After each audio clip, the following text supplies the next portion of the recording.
SimTheWorld here. We are back in our Farming Simulator 19 playthrough.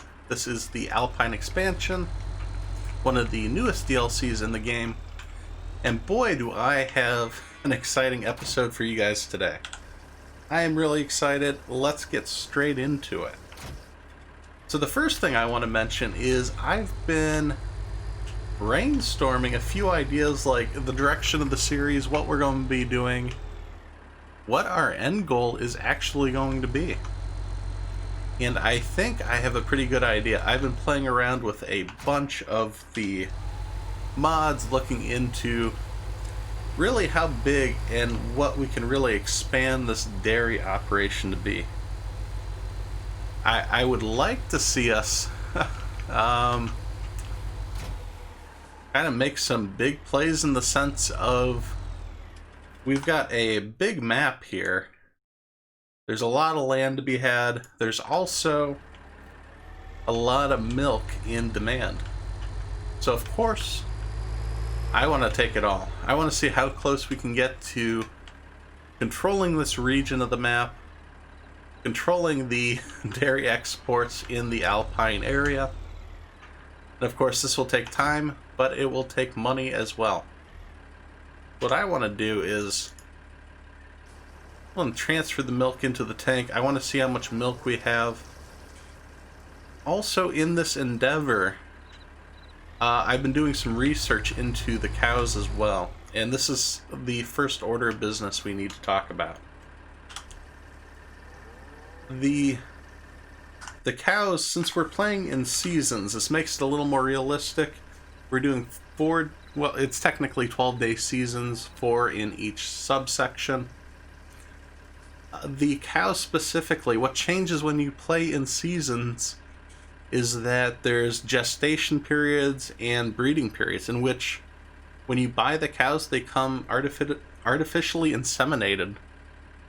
But it takes a certain amount of time, and they don't all, as you can see, produce at the same time. This one has next animal in 0.8 years, this is 0.7. Some of them aren't at all. What this means for us is milk production. Obviously, a cow's not going to be producing milk if it hasn't had offspring. And it goes in cycles where they'll produce a new calf, they'll milk for 10 months, there's a few month waiting period, and then they'll start the cycle over again. Which means for some of these cows, we're going to have to wait, almost a year before they start producing milk. And if we buy any new cows from this day forward, we're going to have to wait almost a year before they're producing milk. And that is an issue, especially at the speed we've been taking the series. We're almost 20 episodes in, and we're just in summer. So I think going forward, at least for this year, we're going to do a lot more in depth. We're going to be doing quite a few episodes, getting a feel for the different seasons. But for the years going forward, I'm thinking of each season is in an early, a mid, and an end period. I'll probably jump in and do an episode for each season, which will essentially mean we're going to have 12 episodes in a year, 1 episode for each month. And I'll fill you guys in on what happens on the other 3 days, what contracts we take, what money we make. And of course, if there's anything else that's really super interesting, I'll let you guys know that too.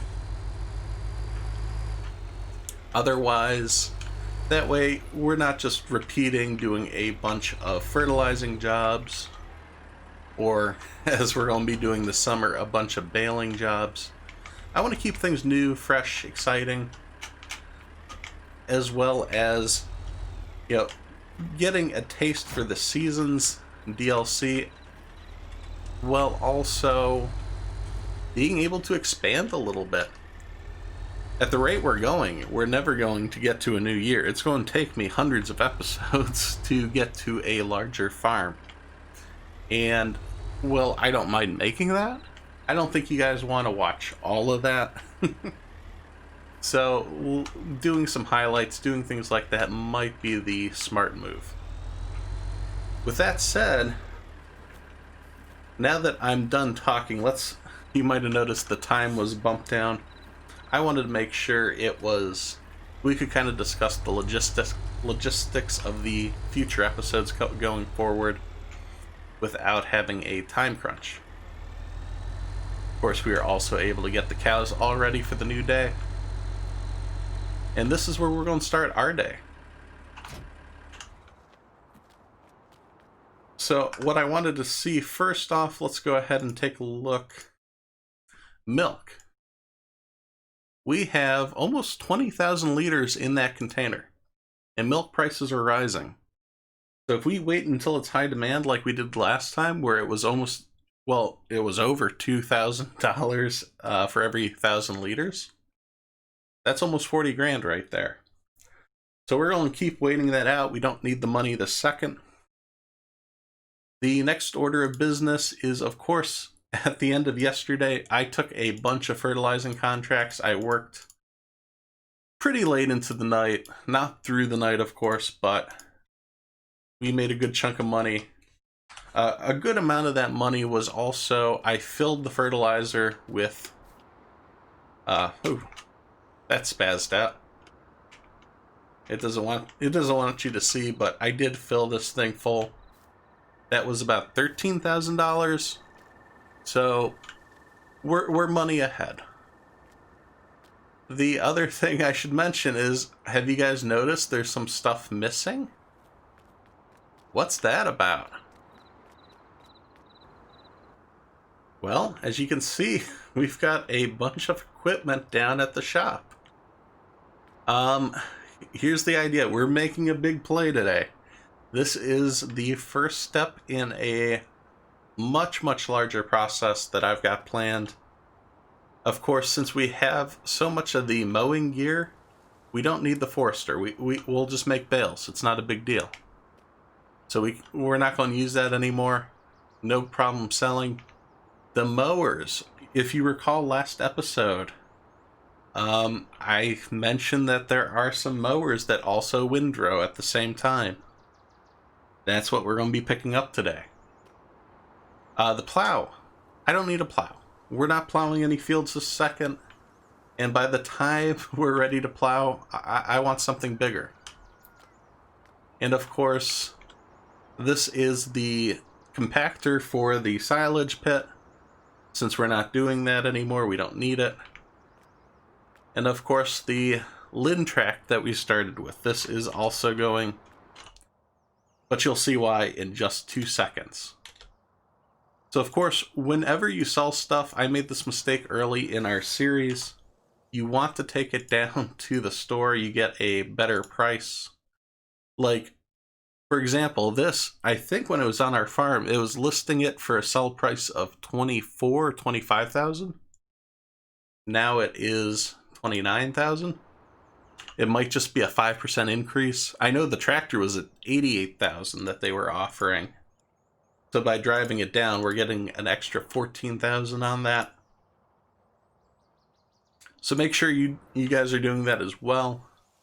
The plow has never been used. We'll get our full money for it, $13,000.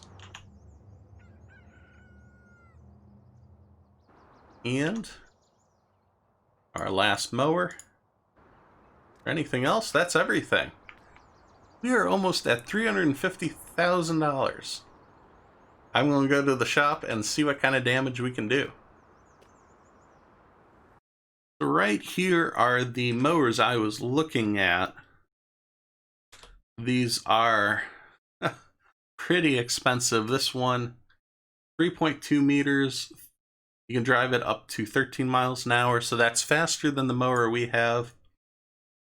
Since this is going to be a main component of our farm, we're not going to do used. I want a new part. I want it to work long term.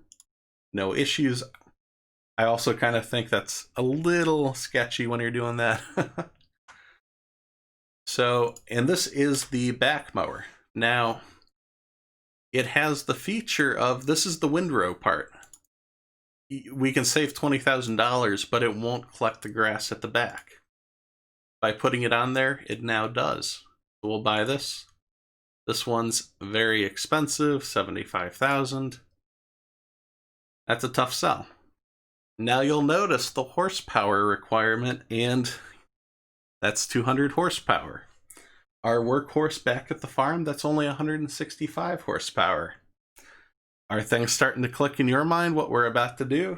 It is in mine. I've been looking at a bunch of the mid-range tractors, and this John Deere, the 6R series, is calling my name. It's probably more horsepower than we need. Of course, for another $10,000, we're going to bump it up to 300 horsepower. I don't need GPS right now. That's not necessary.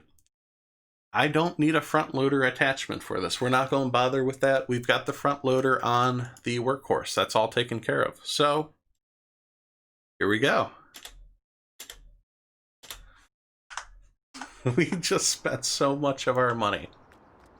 But would you look at this? This is, again, the tractor's probably a little overkill for this map, especially for the lack of fields that we have.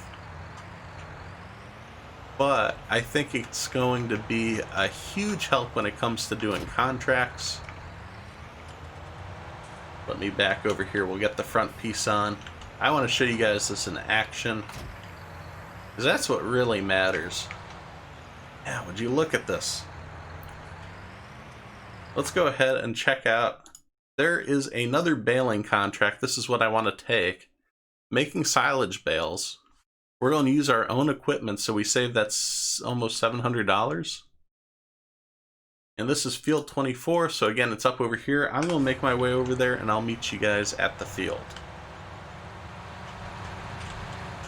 Alright, we are at field 24. I'm going to go ahead and unfold this, and I'm actually going to pop open the control menu just to show you guys.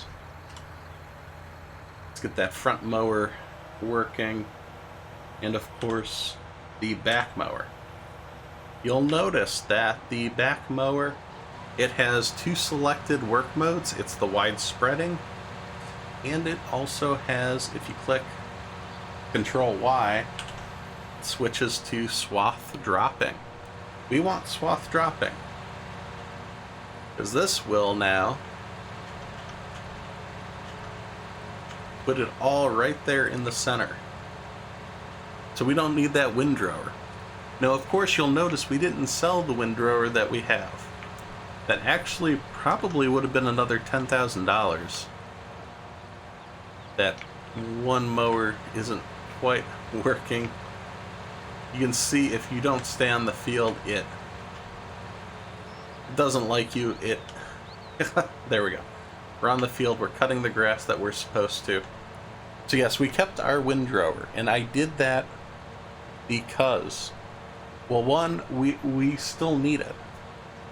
For example, if we're cutting grass to make hay bales, we need to use the tedder on that first so it can dry out. We can also just leave that out as it is flat on the ground without doing the lines like we're doing here. But of course, then we'll have to go back through and use the windrower still. So this mower really only is going to help us when it comes to making silage bales. That's its main use. And of course, as you can see, my diagonal angle really sucks. This field isn't predetermined very well. You bounce over here, we'll make another pass. Try to clean this up just a little bit. Something else with this mower, unlike the windrower, which if you repeat over an area you just did, this doesn't collect the grass that's already cut. So it's not going to change what you've already done. That might be an issue for you. It might be a deal breaker. For me, I'm not worrying too much about it. It would be nice to get better lines, but this seems to work just fine. And it works really well on straight fields, of course. Not fields that I completely screw up. Oh, that's a helpful line right there. So I'm going to do the baling on this field. I've talked for quite a bit of this episode. We've got a new, beautiful tractor. This John Deere is just fantastic. More power than we're ever going to need. But of course, our goal is going to be expanding this farm. And to do that, we're going to need to make some more big plays coming forward. I think our next goal, especially because of the issues with the, and I don't want to say issues, just as far as buying new cows, it's going to be something we have to consider, is how long it'll take for them to start producing milk. I think I want to buy some new cows in the next episode, just so that by next year, next summer, they should be producing milk and our production rate should just keep increasing. So like I mentioned earlier, we're not going to be doing an episode every day in the game. I'm going to be popping in every few days or as they're needed, not just to do them. So if you guys have any suggestions going forward, please let me know down in the comments. I'd love to hear them. I'd love to hear your thoughts on our new approach, taking it a little quicker, but at the same time, moving this. We're also moving a little quicker. We got bigger gear. We're moving towards a bigger farm. All we need is that cash money. And with that, thanks for watching as I simulate my life, one game at a time. If you enjoy this video, please hit subscribe so you don't miss any of the future action. You can follow on Twitter for updates to future games being played, as well as follow on Twitch as I try to stream 3 days a week. Thanks, and I'll see you next time at SimTheWorld.